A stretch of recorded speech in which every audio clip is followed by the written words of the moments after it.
തുടർച്ചയായ 17ാം ദിവസവും ഗൾഫ് രാജ്യങ്ങളിൽ ആക്രമണം തുടർന്ന് ഇറാൻ. ദുബായ് വിമാനത്താവളത്തിന് സമീപമുണ്ടായ ഡ്രോൺ ആക്രമണത്തിൽ വിമാനത്താവളത്തിലെ എണ്ണ ടാങ്കറിന് തീപിടിച്ചു.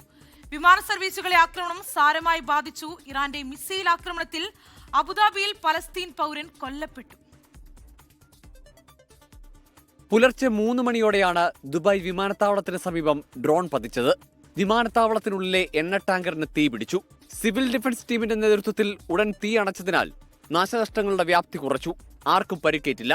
പിന്നാലെ ദുബായ് വിമാനത്താവളത്തിലെ സർവീസുകൾ ഭാഗികമായി റദ്ദാക്കി. ഉച്ചയോടെയാണ് സർവീസുകൾ ഭാഗികമായെങ്കിലും പുനരാരംഭിക്കാനായത്. ഇതിനിടെ കൊച്ചിയിൽ നിന്നും തിരുവനന്തപുരത്ത് നിന്നും ദുബായിലേക്ക് പുറപ്പെട്ട 2 വിമാനങ്ങൾ തിരിച്ചിറക്കി. ദുബായ് എയർപോർട്ട് റോഡും ദുബായ് ടണലും അടച്ചിരുന്നു. സൗദിക്ക് നേരെ കഴിഞ്ഞ രാത്രിയിലും ആക്രമണ ശ്രമമുണ്ടായി. കിഴക്കൻ പ്രവിശ്യയ്ക്ക് നേരെ വന്ന 33 ഡ്രോണുകൾ പ്രതിരോധ സേന തകർത്തു.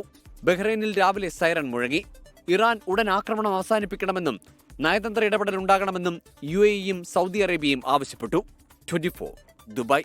ലോകത്തെവിടെയായാലും ഏത് സമയത്തും 24 വാർത്തകളും ഓഗ്മെന്റഡ് റിയാലിറ്റി പാക്കേജുകളും എക്സ്പ്ലെയിനറുകളും വിശദമായി കാണാൻ ഞങ്ങളുടെ യൂട്യൂബ് ചാനൽ നിങ്ങൾക്ക് സബ്സ്ക്രൈബ് ചെയ്യാം.